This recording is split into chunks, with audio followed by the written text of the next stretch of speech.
Hello everyone, আসসালামু আলাইকুম and welcome back to my channel again.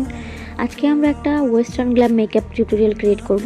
আজকের ভিডিওতে আমি এই মেকআপ লুকটি ক্রিয়েট করব। এই টাইপের মেকআপ লুক আমি আমার লাইফে ফার্স্ট টাইম ক্রিয়েট করছি। এর আগে কখনো আমি এরকম স্মোকি টাইপের কখনো এই টাইপের মেকআপ লুক ক্রিয়েট করিনি। সো ফাইনাল রেজাল্টে বোঝা যাবে যে আসলে আমাকে দেখতে কেমন লাগছে বা মেকআপ টিউটোরিয়ালটি কীরকম হয়েছে। সো বুঝতেই পারছেন আজকের ভিডিওটি একটি ডিটেল ভিডিও, তার জন্য হচ্ছে যে অবশ্যই পুরোটা দেখবেন এবং খুবই শর্ট টাইমে আমি একটি ডিটেল ভিডিও অ্যারেঞ্জ করার ট্রাই করেছি। আমি শ্যুট করেছি ফুল ভিডিওটা যতটুকু পারি।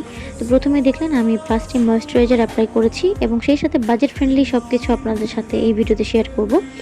তো আমি একটা নিভিয়া ময়েশ্চারাইজার ক্রিম অ্যাপ্লাই করেছি, তারপর আমি আমার আইব্রোটা করে নিয়েছি। আমার যেহেতু আনপ্লাগড আইব্রো, সো এই মেকআপ টিউটোরিয়ালটার ক্ষেত্রে আমি একটু শেপ করে নিয়েছি। আদারওয়াইজ আমি কখনো আইব্রো আর্ট করতে বা ড্র করতে পছন্দ করি না, এটা যার যার personal choice. By the way, আমি আমার আইব্রো ড্র করার পাশাপাশি সুন্দরভাবে একটু কনসিল করে নিয়েছি আমার আই এরিয়াতে এবং তারপর আমি একটা কাজল অ্যাপ্লাই করেছি। এটা হচ্ছে একটা ল্যাকমের কাজল। এটার প্রাইসও আন্ডার 300 to 50 এরকম হবে, একটু কম বেশিও হতে পারে। তারপর হচ্ছে যে আমি একটা ভাইবসের আইশ্যাডো প্যালেট অ্যাপ্লাই করেছি। এটা খুবই বাজেট ফ্রেন্ডলি একটা লোকাল আইশ্যাডো প্যালেট এবং এটার প্রাইস ছিল মেবি 550 to 650 টাকা। তো প্রথমে আমি একটা গ্রাফিক্স আইলাইনার আর্ট করার পর ফুলভাবে আমি কাজলটা সুন্দরভাবে ব্লেন্ড করেছি। আমার চোখের যতটুকু কাজল ছিল তার উপর আমি একটা ব্রাউন শেড আর একটা কোরাল শেড নিয়ে অ্যাপ্লাই করেছি, মিক্সড করে বা কফি কালার অ্যাপ্লাই করেছি। এখন তিনটা শেডের আইশ্যাডো সুন্দরভাবে ব্লেন্ড করার পর স্টেপ বাই স্টেপ আমি আইলাইনার ড্র করেছি এবং তারপর একটা হোয়াইট টাইপের গ্লিটার নিয়েছি আমার ড্রেসের সাথে ম্যাচ করে।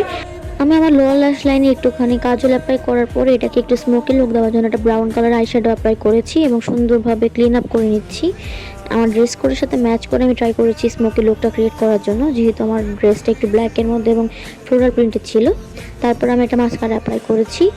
এইটার দাম ছিল মেবি 450 টাকার মতো এবং খুবই ভালো ভলিউম দেয় আপনার আইল্যাশে। এটা হচ্ছে আই ম্যাজিকের একটা মাস্কারা এবং খুবই ভালো ছিল, আমার খুবই পছন্দের। আমি আজকে 3 বছর ইউজ করছি। তারপর আমি পিঙ্ক ফ্ল্যাশের একটা ফাউন্ডেশন নিয়েছি, সুন্দরভাবে ব্লেন্ড করেছি। আজকে আমি ফাউন্ডেশন একটু হ্যাভি ইউজ করছি, আমি এত হ্যাভি মেকআপ ইউজ করি না। এবং সুন্দরভাবে ব্লেন্ড করার পর আমি আমার এখানে কন্ট্রোল করে নিচ্ছি বা ব্রোনজিং করে নিচ্ছি। কন্ট্রোল না, ঠিক আমি ব্রোনজার অ্যাপ্লাই করেছি যেহেতু পাউডারই ছিল।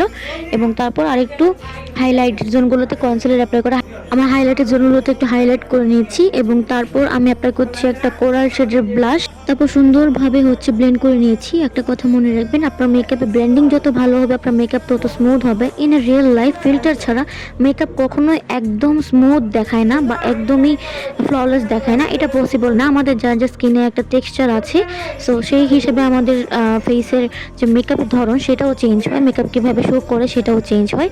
যাই হোক, দেখতে দেখতে হাইলাইটার অ্যাপ্লাই করেছি এবং আমার ব্যাকগ্রাউন্ডের জন্য সরি, আমার আশেপাশে অনেক নয়েজ। তো তারপর আমি আমার ড্রেস কোডের সাথে ম্যাচ করে একটা কোরাল শেড, একটা অরেঞ্জ শেডের ম্যাট একটা লিপস্টিক অ্যাপ্লাই করেছি এবং এর তো আমার ফাইনাল লুক। আশা করছি আপনাদের কাছে ভালো লেগেছে।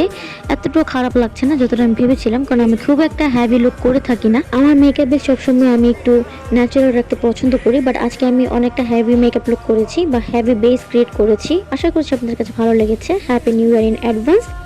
আল্লাহ হাফেজ।